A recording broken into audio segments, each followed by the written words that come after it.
అండి, నమస్తే. Welcome to our channel.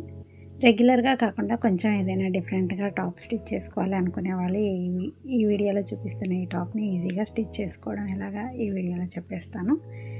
తప్పకుండా ట్రై చేయండి. చాలా సింపుల్గా స్టిచ్ చేసేసుకోవచ్చు. కొత్త వాళ్ళు కూడా ఈజీగా ఈ డ్రెస్ని అయితే స్టిచ్ చేసి వేసేసుకోవచ్చు.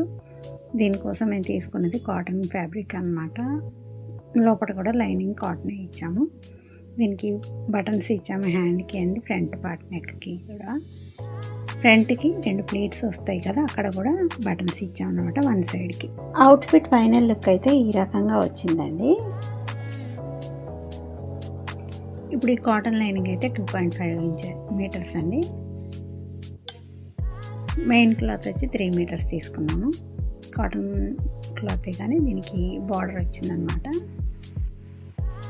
ఇప్పుడు దీనికి రెగ్యులర్గా తీసుకునే షోల్డర్ లాగానే ఇక్కడ షోల్డర్ అయితే నేను మొత్తం 11 ఇంచెస్ తీసుకుంటున్నాను. ఇది ఓన్లీ ఫ్రంట్ పార్ట్ మాత్రమే కటింగ్ చేస్తున్నాను విడిగా. 2 లేయర్స్లో ఫోల్డ్ చేసిన ఈ క్లాత్ని ఫోల్డింగ్స్ నా వైపు ఉన్నాయి, ఆపోజిట్ సైడ్లో ఓపెన్స్ ఉన్నాయి అన్నమాట. ఇప్పుడు షోల్డర్ నెక్ దగ్గర నుంచి ఇక్కడికి 4.5 ఇంచెస్ దగ్గర మార్క్ పెట్టాము. నెక్ అయితే 3 ఇంచెస్కి ఇక 1.5 ఇంచ్ ఎక్స్ట్రా అన్నట్టు 4.5 ఇంచెస్ దగ్గర నుంచి నేను ఇక్కడ లైన్ అయితే డ్రా చేస్తున్నాను. ఈ గీస్తున్న లైన్కి యువతల వైపు గీసిన లైన్కి 5 ఇంచెస్ మధ్యలో క్లాత్ ఉందన్నమాట. అంటే 5 +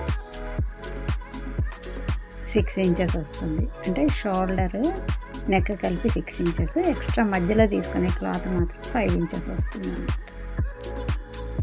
ఇప్పుడు దీన్ని ఎక్కడైతే నేను లైన్ డ్రా చేశానో దాన్ని ఇలాగా ఫోల్డింగ్స్ పడేటట్టుగా ఇలాగా ప్రెస్ చేసుకున్నట్టయితే మనకి ఈ ఫోల్డింగ్స్ ఉంటాయి. ప్లీట్స్ పెట్టడానికి ఫ్రంట్ పార్ట్కి అడ్జస్ట్ అవుతుంది అన్నమాట. ఇలా ఫోల్డ్ చేసి దీన్ని వీలైతే ఒకసారి ఐరన్ కూడా చేసుకోవచ్చు. ఇలా ఫోల్డింగ్ చేసి ఉన్నట్టయితే ఇప్పుడు దీన్ని మనం నార్మల్గా టాప్ ఎలాగా మార్క్ చేసుకుంటామో అలాగా చేసుకోవడమే. ఇప్పుడు లోపల వైపుకి 5 ఇంచెస్ క్లాత్ వెళ్ళిపోయింది కనుక ఇప్పుడు నార్మల్గా నెక్ 3 ఇంచెస్, ఆ ఫోల్డింగ్స్ మీద నుంచి 3 ఇంచెస్ షోల్డర్ మీద తీసుకున్నాం అన్నమాట, షోల్డర్ మెజర్మెంట్.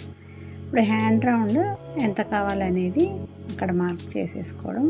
చెస్ట్ లూజ్ ఎంత కావాలో ఎవరి లూజ్ని బట్టి వాళ్ళు అలాగా మార్క్ చేసేసుకోవచ్చు. నేను ఇక్కడ ఎంత తీసుకుంటున్నాను అనేది నేను స్క్రీన్ మీద అయితే ఇచ్చాను. చెస్ట్ 9.5 ఇంచెస్, వేస్ట్ వచ్చి 8.5 ఇంచెస్ తీసుకున్నాను. ఇప్పుడు దీన్ని కింది వైపు అయితే ఫుల్ గేర్ వచ్చేటట్టుగా అయితే తీసుకున్నాను. ఫోల్డింగ్లో ఉన్న క్లాత్ ఎంత అవైలబుల్గా ఉంటే దాన్ని బట్టి నేనైతే కాస్త గేర్ ఎక్కువగా వచ్చేటట్టుగా తీసుకున్నాను. ఈ కింది వైపుకి అయితే 1 ఇంచ్ ఇలాగ క్రాస్గా మార్క్ చేసేసుకుంటున్నాను క్లాత్ సాగిపోకుండా ఉండడానికి. ఇప్పుడు డ్రా చేసిన లైన్స్ ప్రకారంగా కటింగ్ అయితే చేసేస్తున్నాను లైనింగ్ని. ఖర్చు మీకు కావాల్సినంత అయితే పెట్టండి. నేను ఇక్కడ పై వైపు 2 ఇంచెస్ తీసుకున్నాను, కిందికి అలాగా తగ్గిస్తూ ఒక 1 ఇంచ్ వరకు అయితే లోపల వైపుకి తీసుకున్నాను అన్నమాట.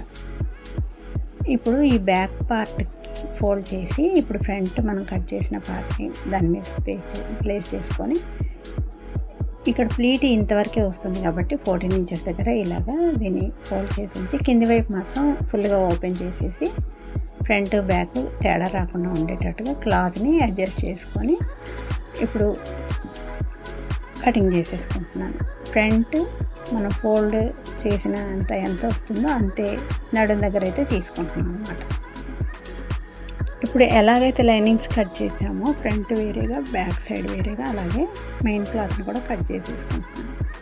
కింది వైపు అయితే ఒక 1/2 ఇంచ్ మాత్రమే నేను ఎక్స్ట్రా తీసుకుంటున్నాను, ఎందుకంటే కింది వైపు నేను బార్డర్ని అటాచ్ చేశాను అనమాట లాస్ట్కి. ఇప్పుడు ఈ front back main clothes cutting అయిపోయిన తర్వాత హ్యాండ్ ఎల్బో హ్యాండ్ తీసుకుంటున్నాను అనమాట. నార్మల్గా హ్యాండే పెట్టాము, అంటే పఫ్ హ్యాండ్ అలాగేం చేయలేదు, నార్మల్గానే ఎల్బో స్లీవ్ తీసుకుంటున్నాను అనమాట. దీనికి కూడా కింది వైపు బాల్స్ ఇచ్చాము. ఇప్పుడు ఫ్రంట్ పార్ట్ చూపిస్తున్నాను. ఇది front main cloth line cloth joint చేసేసుకున్న తర్వాత ఇప్పుడు మనం మార్క్ ఎక్కడైతే పెట్టి ఉన్నామో దాన్ని 14 ఇంచెస్ లెంత్ వరకు అయితే ఇలాగా ఒక స్టిచ్ వేస్తామన్నమాట. ఇది లెఫ్ట్ సైడ్కి నార్మల్గా ఇలాగ కలిపేసి ఒక స్టిచ్ వేసేసుకుంటాం. అదే రైట్ సైడ్కి అయితే ఇక బటన్స్ కావాలి అని అన్నారనమాట.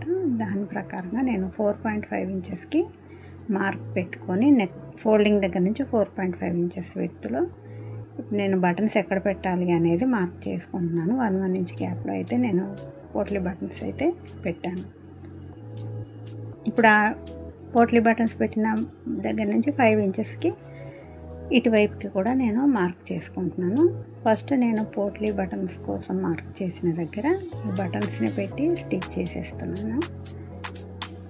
బటన్స్ అన్నీ స్టిచ్చింగ్ అయిపోయినాక రెండో వైపు లైన్ డ్రా చేసాం కదా, అంటే దానికి ఎదురుగా డ్రా చేసాం కదా 5 ఇంచెస్ గ్యాప్లో, దాన్ని పట్టుకొని ఫోల్డ్ చేసి ఆ లైన్ మీద మనం బటన్స్ యొక్క లోపటి భాగం వెళ్ళేటట్టు బటన్స్ పైకి వచ్చేటట్టుగా ఒక స్టిచ్ వేసుకొని స్టిచ్ చేసుకోవాలి.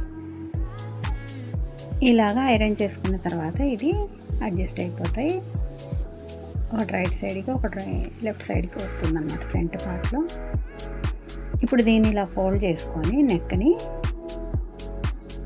క్యాన్వాస్తో రెడీ చేసుకున్న ఈ నెక్ని ఫ్రంట్కి మనకి ఏ నెక్ కావాలంటే అలాగైతే స్టిచ్ చేసుకోవచ్చు. ఇక్కడైతే నేను రౌండ్ నెక్ పెట్టి దీనికి కూడా నేను బటన్స్ అయితే ఇచ్చున్నాను. ఈ నెక్ అయితే 6 ఇంచెస్ తీసుకుంటున్నాను ఫ్రంట్కి. బ్యాక్ అయితే 4 ఇంచెసే పెట్టాను అన్నమాట.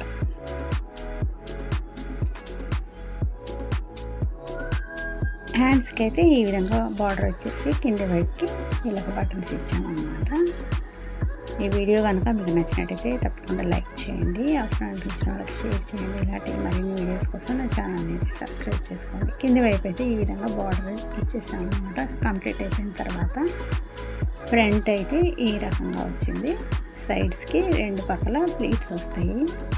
ఇదే విధంగా మేము ఇంకో డ్రెస్ కూడా స్టిచ్ చేసాము. ఇది కూడా సేమ్ అలాగా ప్లీట్స్ వచ్చేటట్టు, ఒక సైడ్ బటన్స్ వచ్చి నెక్ మాత్రం ఇలాగా కొంచెం డిఫరెంట్గా వచ్చేటట్టుగా ఫ్రంట్ రౌండ్ నెక్కి వీ షేప్లో వచ్చేటట్టుగా స్టిచ్ చేసాము అనమాట. బ్యాక్ సైడ్ అయితే హై నెక్ ఇచ్చాము. ఇది కూడా ఎల్బో స్లీవే. మళ్ళీ కొత్త వీడియోలో కలుద్దాం. Thanks for watching.